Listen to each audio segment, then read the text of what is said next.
하나님 말씀 사무엘상 8장 4절에서 9절까지 말씀입니다. 사무엘상 8장 4절에서 9절까지 말씀.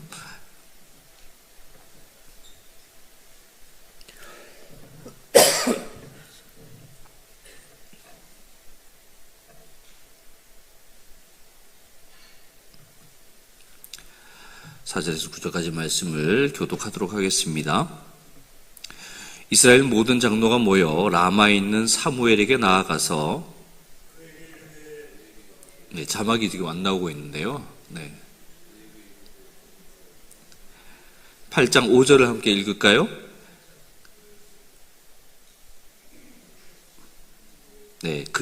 나왔죠? 함께 5절 읽겠습니다. 시작. 그에게 이르되 보소서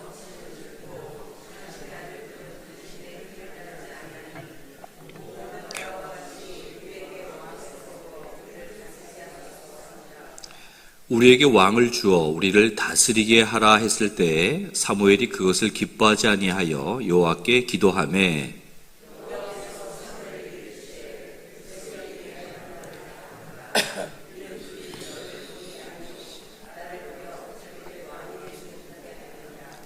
내가 그들을 애굽에서 인도하여 낸 날부터 오늘까지 그들이 모든 행사로 나를 버리고 다른 신들을 섬김같이 내게도 그리한도다.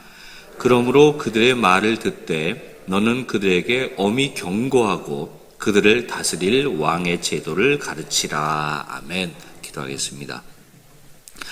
사랑과 은혜가 풍성하신 하나님 아버지, 오늘도 아침을 깨워주시고 주님의 아름다운 이 전에 나와서 하나님을 예배하고 또 주의 말씀을 마음으로 기다리며 주님과 교통하기를 원하는 또 기도의 시간을 가지게 하시니 감사합니다. 우리에게 오늘 영혼을 깨워주셨으니 영혼의 단비 같은 지혜와 계시의 영을 부어주신 귀한 진리의 말씀이 우리 귀에 들려지게 하시고 우리의 영혼에 잘 새겨질 수 있도록 하여 주옵소서. 말씀의 능력이 우리 안에서 살아 역사하는 것들을 우리가 경험하기를 원합니다.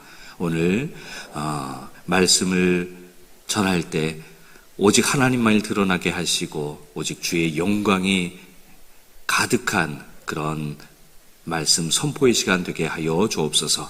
예수님의 이름으로 기도드립니다. 아멘. 우리는 지난 시간에 이제 사무엘상 7장을 살펴보았었는데요. 기억이 잘 안 날 거예요. 아마 한 주가 지나서. 그때 당시에 이제 이스라엘 백성들이 미스바에 모여서 금식을 했던 장면을 살펴보았죠.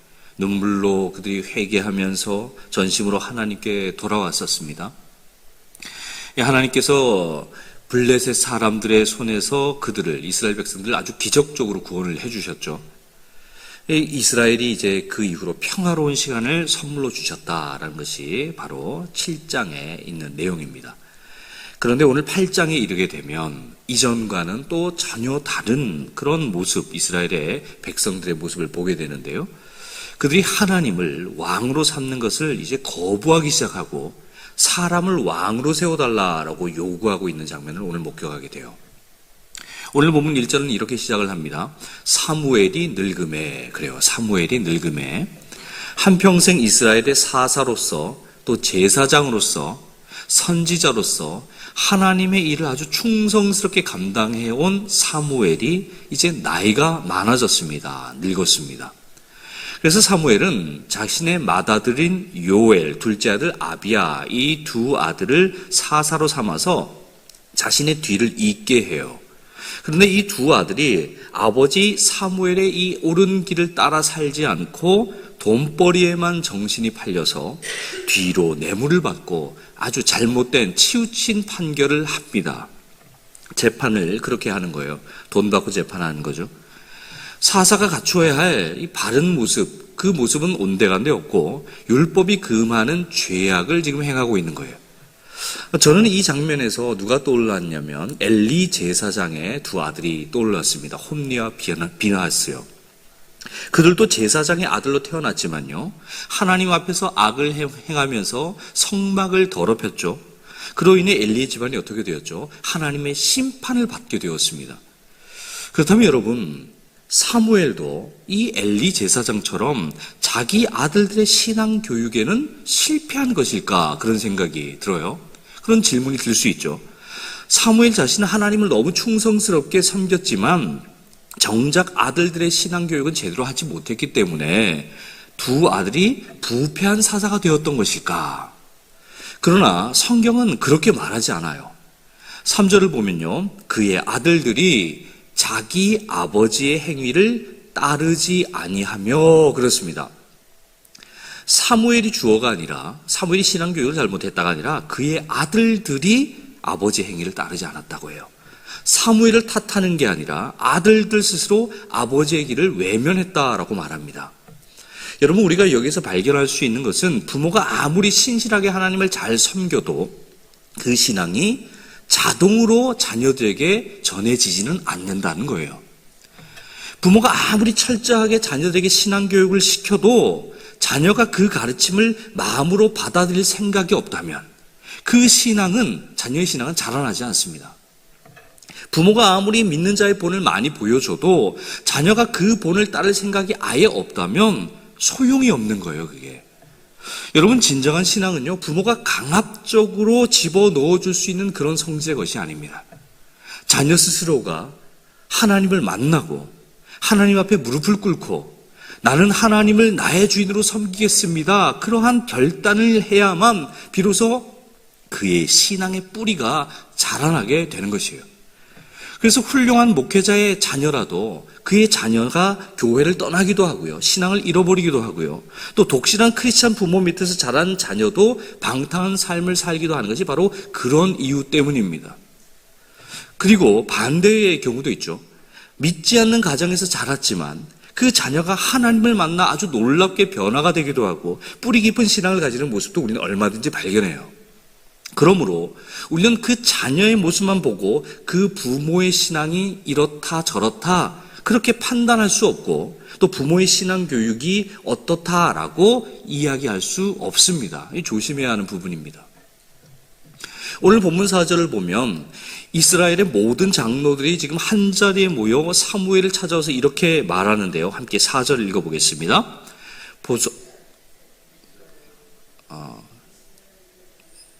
제가 잘못 적은 것 같아요. 다른 구절인데 제가 한번 읽어드리겠습니다. 보소서, 당신은 늙고 당신의 아들들은 당신의 행위를 따르지 아니하니 모든 나라와 같이 우리에게 왕을 세워 우리를 다스리게 하소서. 이런 구절이 있습니다. 이 장로들의 말을 얼핏 들으면 아주 합리적으로 들려요. 이 틀린 말이 아닙니다. 사무엘은 실제로 나이가 많이 들었고 또 그의 아들들이 뇌물을 받고 재판을 지금 치우치게 한다, 굽게 한다라는 것도 사실이었습니다. 장로들은 지난 역사를 돌아보면서 이렇게 생각했을 거예요. 사사들을 통한 이 통치가 아무리 좋은 제도라고 해도 결국 사사가 죽고 나면 다시 혼란이 반복되지 않았는가? 사사가 훌륭하면 나라가 평안하고 그렇지 않으면 나라가 흔들리는 이러한 불안정한 제도를, 이 구조를 언제까지 우리가 유지할 수 있을까? 이미 주변의 모든 나라들은 왕을 세웠고 안정된 체계 속에서 그 나라를 잘 운영해 가고 있지 않는가? 이런 생각을 하다가 장로들은 결론을 내린 거예요. 낡은 제도를 과감하게 폐기하자. 다른 나라들처럼 우리나라도 왕정 제도를 수립하자. 논리적으로 보면요, 아주 나무랄 데 없는 아주 깔끔한 판단처럼 들립니다. 그런데 6절을 보면 사무엘의 반응이 나와요. 사무엘이 그것을 기뻐하지 아니하여 그래요. 사무엘이 그것을 기뻐하지 아니했다. 여러분, 사무엘이 왜 마음이 상했을까요? 자신의 권위가 이렇게 확 무너지는 것 같아서 기분이 안 좋았던 걸까요? 아닙니다. 사무엘은요, 이스라엘의 이 근본적인 문제가 어디에 있는지 누구보다 잘 알고 있었거든요. 이스라엘의 이 진짜 문제는 통치 제도가 문제가 아니라 하나님과의 관계가 깨어진 게 그게 바로 문제다라는 것을 정확하게 알고 있었습니다. 하나님을 떠나 우상을 섬기고 하나님을 의지하지 않고 자기 욕심대로 그렇게 마구 살아가는 것, 그것이 모든 고통과 혼란의 뿌리였다라는 것을 사무엘이 알았기 때문에, 그래서 사무엘은 지금껏 백성들에게 하나님께로 돌아오십시오, 전심으로 하나님만을 섬기십시오, 그것이 가장 중요합니다, 그렇게 계속 수십 년 동안 가르치고 또 가르쳐왔던 거예요. 그런데 장로들이 이 핵심을 지금 놓치고 있는 겁니다. 문제 뿌리는 건드리지 않고 겉으로 드러난 이 제도만 바꾸면 모든 것들이 안정화되고 해결될 거라고 생각을 한 거예요. 이 장로들의 이러한 요청에 사무엘은 기뻐하지 않았다라고 성경은 이야기하고 있는데요. 그런데도 사무엘은 자기 감정대로는 행동하지 않았어요. 분명히 감정이 상했을 거라고 저는 생각하는데 오히려 그는 하나님 앞에 나아가 기도를 합니다. 그리고 하나님이 응답하시는데 함께 7절 말씀을 한번 볼까요? 7절 말씀. 여호와께서 사무엘에게 이르시되 백성이 내게 한 말을 다 들으라. 이는 그들이 너를 버림이 아니요 나를 버려 자기들의 왕이 되지 못하게 함이니라. 그래요. 누구를 버렸다고요? 사무엘을 버린 게 아니라 하나님을 버렸다, 이렇게 말씀하시죠. 이 말씀을 보면 장로들의 요청에 사무엘이 버림받은 듯한 마음의 상처를 좀 받은 것 같아요. 평생을 이스라엘을 위해서 헌신해 왔는데 돌아온 게 뭐예요? 당신은 이제 늙었으니 물러나시오, 이렇게 들리는 거예요. 사무엘이 얼마나 마음이 아팠겠을까요? 하나님은 그런 사무엘의 마음을 좀 어루만져 주시면서 사무엘아, 그들이 너를 버린 게 아니야. 너를 버린 게 아니라 나를 버린 거야 라고 얘기하십니다. 그리고 하나님이 장로들이 요구한 것의 이 본질을 정확하게 짚어주시죠. 이스라엘의 왕 요구는 단순한 어떤 제도의 개혁이 아니다. 하나님을 왕으로 인정하기를 거부하는 행위다라는 것이죠. 하나님은 장로들의 이 요구를 들으면서 그 마음 깊은 곳을 꿰뚫어 보셨습니다. 그리고 8절에서 이렇게 말씀하시는데요. 8절을 함께 읽어볼까요? 내가 그들을 애굽에서 인도하여 낸 날부터 오늘까지 그들이 모든 행사로 나를 버리고 다른 신들을 섬김같이 내게도 그리하는도다, 그러죠. 여러분, 지금 하나님은 장로들이 왕을 달라고 요구하는 바로 그 태도가 이스라엘 역사 속에서 늘 계속 반복되어 온 오래된 죄, 본질적으로 그 오래된 죄와 똑같다라고 말씀을 하고 있는 겁니다. 여러분, 그게 어떤 죄냐면요, 하나님을 버리고 다른 신을 섬기는 우상 숭배의 죄예요. 그런데 여러분, 장로들이 지금 우상에게 절을 한 겁니까? 절을 하지 않았습니다. 이방신에게 제물을 드렸습니까? 그렇지 않았어요. 그저 왕을 세워달라고 요구한 것뿐입니다. 그런데 하나님은 왜 그걸 우상 숭배와 같다라고 말씀하는 걸까요? 그들의 마음이 향한 곳 때문이에요. 그들의 마음이 지금 어디로 향해 있는가? 이게 중요한 포인트예요. 그들은 보이지 않는 하나님보다 눈에 보이고 손에 잡히는 이 왕정 제도가 자기들의 안전을 더 확실하게 보장해 준다고 생각하고 있었어요. 하나님의 능력보다 인간의 제도를 더 신뢰하고 있다는 거죠. 그 믿음의 방향이 하나님에게서 왕정 제도로 바뀐 거, 그게 바로 하나님이 말씀하시는 우상 숭배의 본질이다라고 말씀하는 거예요. 여러분, 우리가 보통 우상 숭배라고 하면 흔히 돌로 만든 신상 앞에서 절하는 그런 모습을 떠올리죠. 그러나 성경이 말하는 우상 숭배는 훨씬 더 깊은 또 넓은 개념이 됩니다. 하나님보다 내가 더 믿고 있는 것, 하나님보다 더 의지하고 있는 것, 하나님보다 더 소중하게 여기고 있는 것이 있다면 그것이 무엇이든지 다 우상이 될 수 있다는 거죠. 이스라엘 장로들에게는 그것이 뭐였냐? 왕정 제도였다는 거예요. 하나님보다 더 의지하고 믿고 있는 게 왕정 제도. 그들은 보이는 것에 마음을 빼앗기고 보이지 않는 하나님을 지금 뒤로 밀어낸 것이죠. 하나님은 이것을 정확하게 꿰뚫어 보시고 이것은 그런데 지금 새롭게 나타나는 문제가 아니라 과거부터 쭉 있어 왔던 문제였어. 그게 바로 우상 숭배야라는 것을 이야기하고 있는 겁니다. 애굽을 나온 그날부터 지금까지 이스라엘은 이 죄를 계속 반복해 왔다는 거죠. 광야에서 금송아지를 만들었던 것도, 가나안에 들어가서 바알신을 섬겼던 것도 모두 같은 뿌리에서 나온 죄였다는 거예요. 하나님을 온전하게 신뢰하지 못해서 눈에 보이는 것에 자기들의 마음을 내어준 겁니다. 여러분, 혹시 이런 생각을 해본 적이 있으세요? 나는 하나님을 믿는다. 분명히 믿지. 그런데 솔직히 말하면 통장 잔고가 든든할 때 내 마음이 훨씬 더 평안하다.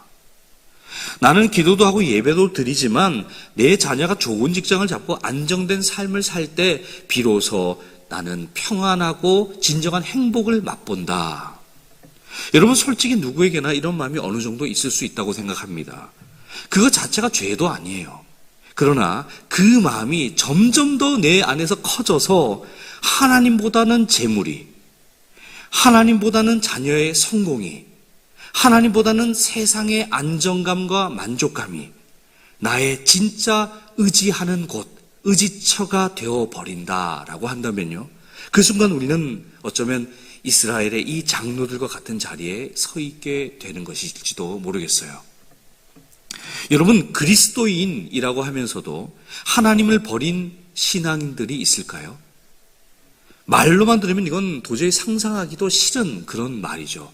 어떻게 그리스도인인데 하나님을 버릴 수 있단 말인가? 그런데 오늘 본문이 바로 그런 모습을 우리에게 똑똑하게 보여주고 있습니다. 하나님의 백성이라고 불리던 이스라엘이 하나님을 자기들의 왕으로 모시는 것을 거부하고 있는 장면이죠. 여러분, 우리도 돌아봐야 돼요. 보이지 않는 하나님보다 눈에 보이는 재물이 나와 내 자녀의 미래를 더 확실하게 보장해 준다라고 생각한다면 어쩌면 그것 또한 오늘 본문의 장로들의 모습과 다를 바가 없다라는 것이죠. 또 내가 하나님 앞에서 죄를 회개하고 말씀대로 살려고 애쓰는 것이 너무 피곤하다, 지겹다, 그렇게 느껴질 때 세상 그런 거 다 내려놓고 나는 좀 편하게 살고 싶은 대로 살고 싶다라는 그런 생각이 든다면 교회를 나와도 그 마음 자체가 사실은 하나님을 나의 왕으로 모시기를 거부하는 마음이라고 할 수가 있습니다. 여러분, 하나님이 내 삶의 주인이 되는 것이 혹 불편하게 느껴진다면 그게 바로 하나님을 버리는 것의 시작이 될 수 있다는 것을 우리는 기억해야 해요. 여러분, 하나님은 우리가 드리는 이 예배 형식보다 우리 마음의 중심이 어디를 향하고 있는지를 정확하게 꿰뚫어 보십니다. 여러분, 우리가 입으로는 하나님은 나의 왕입니다, 나의 주인입니다, 입으로는 백날 그렇게 외치고 고백하면서도 마음속으로는 하나님 대신에 다른 것에 기대어서 의지하고 내가 살고 있다면, 그런 생각이 든다면 우리는 얼른 우리의 마음을 돌려서 그 방향을 하나님께로 온전히 바꿀 필요가 있습니다. 그렇게 기도하기 시작해야 해요. 함께 9절 말씀을 읽어보도록 하겠습니다. 그러므로 그들의 말을 듣되 너는 그들에게 엄히 경고하고 그들을 다스릴 왕의 제도를 가르치라 그럽니다. 조금 이상한 장면이에요. 하나님은 백성들이 원하는 대로 왕을 허락하시기 전에 먼저 사무엘을 통해 그들에게 경고의 말씀을 전하게 하셨어요. 경고해라. 그냥 원하는 대로 주시는 게 아니라요, 그 결과가 어떻게 될 것인지를 먼저 분명하게 경고하고 있어요. 알려주시는 겁니다. 여러분, 이것이 하나님의 마음이에요. 하나님은 자기 백성이 지금 잘못된 길을 가려고 할 때 그냥 눈 감고 내버려 두시지 않고 경고하고 돌아오기를 기다립니다. 그렇다면 여러분, 사무엘이 전한 이 경고의 내용이 무엇일까? 사무엘은 백성들 앞에 서서 11절에서 17절의 내용을 말하는데 제가 정리해서 말씀드립니다. 어떤 내용을 경고의 말씀으로 드렸는가? 너희가 세우게 될 왕은 너희 아들들을 데려다가 병사로 삼고 그 왕이 병거를 너희 아들들을 몰게 하고 밭을 갈게 할 거다. 너희 딸들도 데려가서 요리하게 하고 향료를 만들게 할 거야. 너희 밭과 포도원과 감람원에서 가장 좋은 것을 그 왕이 가져갈 것이고 곡식과 포도원 소출의 10분의 1을 왕이 거두어 갈 거야. 너희의 종들, 뛰어난 젊은이들, 나귀를 가져다가 왕의 일을 시킬 것이며 양떼의 10분의 1도 가져갈 거야. 그리고 결국은 너희는 왕의 종이 되고 말 거야. 이것을 경고의 말씀을 지금 전하고 있는 거예요. 여러분, 저는 이 부분을 묵상하다가 이거 참 아이러니한 상황이다라는 생각이 들었어요. 이스라엘 백성들이요, 지금까지 이방 나라들의 그 왕에게 압제를 당했습니다. 착취를 당하면서 고통받아왔죠. 그 억압으로부터 이제는 벗어나고 싶어서 자기들도 강한 왕을 세워 안전하게 살고 싶다고 생각했어요. 그래서 왕을 요구했어요. 그런데 하나님이 경고하시는 내용을 보면요, 그들이 세우려는 그 왕이, 자기들 왕이 결국 그 이방 나라의 왕들과 다를 바가 없다라는 거예요. 오히려 이번에는 이방인 왕이 아니라 자기들이 직접 선택한 그 왕에 의해서 자기 동족에게 착취를 당하고 종이 되는 신세가 된다는 겁니다. 자유를 얻기 위해 선택한 그 길이 오히려 더 깊은 속박으로 이어지게 되는 거예요. 옛날에는 이방 왕으로 인해서 고통을 당했다면 이제는 자기들이 세운 왕으로 인해서 자기들이 고통을 받게 된다는 경고의 말씀을 듣게 된 거예요. 하나님은 신명기 17장에서 아주 이상적인 왕의 모습을 사실 미리 말씀해 주셨습니다. 예전에. 하나님을 경외하고 말씀을 따르는 그런 왕, 자기를 위해 재물을 쌓지 않고 백성을 섬기는 왕, 하나님의 종으로서 낮은 자리에 서는 그런 왕의 모습을 보여주셨어요. 그런 왕이라면 충분히 백성에게 아주 복이 될 수 있는 상황이에요. 그러나 지금 이스라엘이 원하는 왕은요, 그런 왕이 아닙니다. 하나님을 의지하지 않고도 자기 나라를 굳건하게 지켜줄 수 있는 왕, 강한 왕. 다른 이방 나라들처럼 눈에 보이는 권력과 군사력을 막강하게 가지고 있는 그런 왕을 원하고 있는 거예요. 하나님이 원하시는 왕의 모습과는 전혀 다른 왕을 기대하고 있다는 거죠. 함께 18절 말씀을 읽어보겠습니다. 그날에 너희는 너희가 택한 왕으로 말미암아 부르짖되 그날에 여호와께서 너희에게 응답하지 아니하시리라 하니 그래요. 결국 이스라엘 백성들이 자기 손으로 세운 왕으로 인해 고통을 받고 하나님께 울부짖어도 하나님이 그 울부짖음에 응답하지 않겠다라는 뜻입니다. 여러분, 이것은 하나님이 너무 차갑다, 무정하다, 이제 그런 의미가 아니라 이스라엘 백성들이 스스로 선택한 그 길의 결과를 그들이 스스로 감당하게 되는 자초하는 불행에 대한 엄중한 하나님의 경고의 말씀이에요. 하나님이 그토록 경고하셨는데도 불구하고 듣지 않고 하나님을 왕의 자리에서 밀어내고 인간 왕을 선택한 결과가 바로 그렇게 된다는 거죠. 여러분, 하나님은 이스라엘 백성들의 선택을 어쩌면 존중해 주셨다고 저는 생각합니다. 그러나 그 선택의 결과까지 대신 하나님이 책임져 짊어져 주시지는 않는 거예요. 그거는 인간들이 선택한 거니까요. 경고했는데도 자기들이 선택한 거잖아요. 그렇다면 여러분, 이 무서운 경고를 들은 이스라엘 백성들은 어떻게 반응을 했을까요? 19절과 20절 말씀을 함께 읽겠습니다. 백성이 사무엘의 말 듣기를 거절하여 이르되 아니로소이다. 우리도 우리 왕이 있어야 하리니 우리도 다른 나라들 같이 되어 우리의 왕이 우리를 다스리며 우리 앞에 나가서 우리의 싸움을 싸워야 할 것이니이다 하는지라 그럽니다. 아니로소이다. 싫습니다. 이런 거죠. 여러분, 왕이 세워지면 너희 자녀들이 끌려가게 될 거야. 너희 재산을 빼앗기게 될 거야. 너희는 종이 될 거다라는 하나님의 엄중한 경고를 들었는데도 백성들의 반응은 단 한마디였어요. 아니로소이다. 싫다는 거죠. 그래도 왕을 세우겠다는 겁니다. 그들은 하나님의 경고의 말씀을 듣고도 어떤 고민도 하지 않아요. 어떤 망설임도 없이 바로 아닙니다 라고 대답합니다. 그래서 처음에 자기들이 옳다고 생각하고 밀어붙였던 그 결론을 끝까지 밀고 가고 있는 거죠. 여러분, 오늘 본문에서 이스라엘 백성들이 사무엘의 이 말을 거절하는 장면을 보면요, 겉으로는 사무엘과 백성들 사이에 마치 그런 갈등이 생긴 것처럼 보이는데, 그러나 그 본질을 들여다보면 사실은 이스라엘 백성들과 하나님 사이에 아주 깊은 틈이 생기게 된 것이다 라고 우리는 이해해야 합니다. 여러분, 그들이 외친 말이 뭐였죠? 아니로소이다. 우리도 다른 나라들 같이 되어 그래요. 여러분, 이 말은 단순히 우리도 다른 나라들처럼 되면 참 좋겠습니다, 이런 바람 정도가 아니라 오히려 우리는 하나님의 백성으로 구별되어 사는 삶을 포기하겠습니다. 하나님이 우리에게 주신 거룩한 사명도 내려놓겠습니다. 우리도 그냥 세상 사람들처럼 그렇게 안정되고 행복하게 살겠습니다. 이러한 자기들의 선언에 가깝다고 저는 생각합니다. 여러분, 하나님은 이스라엘을 세상의 모든 나라들 가운데서 불러내셔서 거룩한 백성으로 삼아주셨어요. 그리고 그 부르심의 핵심이 뭐예요? 거룩함, 구별됨이었습니다. 세상과 다르게 살면서 하나님의 살아계심을 온 세상에 드러내는 것, 그것이 바로 이스라엘에게 주어진 사명이에요. 그런데 지금 그들은 그 사명을 스스로 내던지고 있는 것이죠.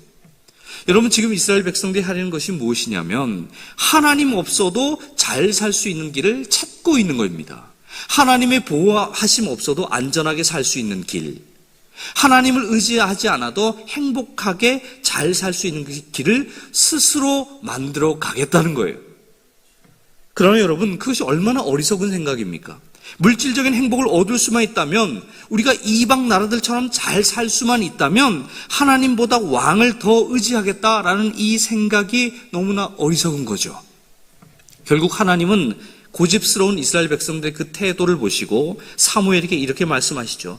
그래, 사무엘아, 그들의 말을 들어주어라. 왕을 네가 세워주어라. 그럽니다. 여러분, 이 말씀이 뭔가 허락처럼 들리는 것 같지만 실제로 그렇지 않아요. 이것은 하나님이 기뻐하시는 그런 허락이 아니라 끝까지 하나님의 말씀을 듣지 않는 백성에게 그 선택의 결과를 어쩌면 온전히 너희들이 한번 맛봐라 라게 하는 엄중한 허용이라고 할 수 있어요. 엄중한 허용. 원하는 대로 한번 해봐라. 그러나 그 결과는 너가 감당해야 된다. 내가 책임 못 진다. 여러분, 하나님은 우리의 자유의지를 강제로 꺾으시지 않습니다. 우리의 선택은 다 존중해 주세요. 그러나 우리가 고집스럽게 잘못된 길을 선택할 때 때로는 그 길을 걸어가게 내버려 두시죠. 그리고 그 고통 속에서 비로소 우리가 하나님, 제가 확실하게 틀린 걸 알겠습니다. 그렇게 생각하면서 돌아오기를 기다리십니다. 여러분, 우리는 어떻습니까? 이 세상에서 하나님의 거룩한 백성으로 구별되어 살아가는 삶, 세상과는 다르게 하나님을 예배하고 섬기는 그 삶, 그 사명이 내 삶에서 도대체 얼만큼 중요하게 여기고 있냐? 아니면 성공과 건강과 풍요로운 노후만 다 보장된다면 그 거룩한 사명쯤은 슬그머니 내려놓아도 좋다라는 생각을 혹시 가지고 계시지 않습니까? 여러분, 이스라엘 백성들의 이 어리석음이 남의 이야기처럼 들려서는 안 됩니다. 우리 안에도 똑같은 유혹이 있기 때문이에요. 여러분, 보이는 것이 더 믿음직스럽고 세상 사람들처럼 사는 게 더 편해 보이고 하나님의 백성으로 구별되어 사는 게 때로는 손해처럼 느껴질 때가 있습니다. 분명히 있어요. 그 유혹 앞에서 우리는 그럼 어떤 선택을 해야겠냐는 거죠. 오늘 주님이 우리에게 묻고 계십니다. 너의 진정한 왕이 도대체 누구냐? 여러분, 입으로는 하나님은 저희 왕이십니다 라고 고백하면서도 실제 삶에서는 돈이 왕이 될 수 있고 건강이 왕이 될 수 있고 자녀의 선곡이 왕이 될 수 있습니다. 혹시 그렇게 되어 있진 않나? 우리 자신을 한번 돌아봐야 해요. 하나님이 나의 삶을 이끄시도록 그분께 우리는 모든 것을 맡길 마음이 있습니까? 아니면 내가 더 믿음직스럽다고 생각하는 것들에 자꾸 기대고 의지하고 살고 있지는 않습니까? 여러분, 우리는 이스라엘이 걸어간 그 어리석은 길을 반복하지 않았으면 좋겠습니다. 여러분, 세상이 아무리 우리를 흔들어도 하나님이 우리의 왕이시고 우리의 방패이시며 우리의 미래이심을 붙들고 살아갈 수 있기를 바랍니다. 오늘도 우리의 진정한 왕 되신 주님께서 우리의 삶을 온전히 책임지셔 주신다. 주님께서 우리를 붙들어 주신다는 이 놀라운 진리를 여러분도 붙들고 그렇게 믿음으로 고백하며 당당하게 승리의 삶, 주님께 잇대어 있는 그런 삶을 사실 수 있기를 예수님의 이름으로 축복합니다. 감사헌금 김태식, 유성희 권사님, 집사님 드렸고, 빈수영 권사님 감사헌금 드렸습니다. 1,000번째 드렸고, 또 감사헌금 안현정 집사님, 이영자 권사님, 김미숙 권사님 감사헌금 드렸습니다. 기도하겠습니다. 거룩하신 하나님 아버지, 이스라엘 백성들이 눈에 보이는 왕을 더 의지하며 하나님을 왕의 자리에서 밀어냈던 그 모습을 보면서 우리 안에도 하나님보다 더 의지하고 붙들고 살아가는 것들이 얼마나 많은지 돌아보게 하시니 감사합니다. 하나님, 세상이 흔들릴수록 저희가 더 하나님만 바라볼 수 있도록 도와주옵소서. 환경이 어려워질수록 사람의 방법보다 하나님의 뜻을 먼저 구할 수 있게 도와주옵소서. 우리의 삶의 주권을 내가 붙들려 하지 않게 하시고 진정한 왕 되신 하나님께 온전히 맡기는 삶 살 수 있도록 도와주옵소서. 주님, 우리가 세상과 똑같이 살아가는 게 아니라 하나님께 구별된 백성으로 살아가게 하여 주시고, 손해보는 것 같아도 우리가 거룩함을 선택할 수 있게 하시고, 편안함보다는 순종을 선택하게 하시며, 눈앞의 유익보다는 하나님 나라를 더 소중히 여길 수 있도록 도와주옵소서. 주님, 우리의 인생이 끝나는 날까지 하나님을 진정한 나의 왕으로 섬기며 살아갈 수 있게 하시고, 어떤 상황 속에서도 주님 뜻대로 하옵소서라고 고백하는 그러한 믿음의 사람들의 위치까지 우리를 올려놓아 주옵소서. 오늘도 정성으로 예물 드린 손길이 있습니다. 주님, 드리는 손길마다 복을 더해 주시고, 각 가정과 생업 위에도 은혜를 베풀어 주시고, 물질로 인해 염려하거나 낙심하지 않게 하시며 공급하시는 하나님을 날마다 신뢰하며 살아가게 하여 주옵소서. 예수님의 이름으로 기도하오며, 이제는 우리 주 예수 그리스도의 은혜와 하나님 아버지의 크신 사랑과 성령의 교통하심이 보이는 것보다 보이지 않는 하나님을 더 신뢰하기를 소망하는 모든 성도들 위에와 하나님보다 더 의지하던 것들을 내려놓고 삶의 왕자를 다시 주님께 내어드리기로 결단하는 심령들 위에, 그리고 그들의 가정과 삶의 자리 위에 이제와 영원토록 함께하여 주시옵기를 간절히 축원하옵나이다. 아멘.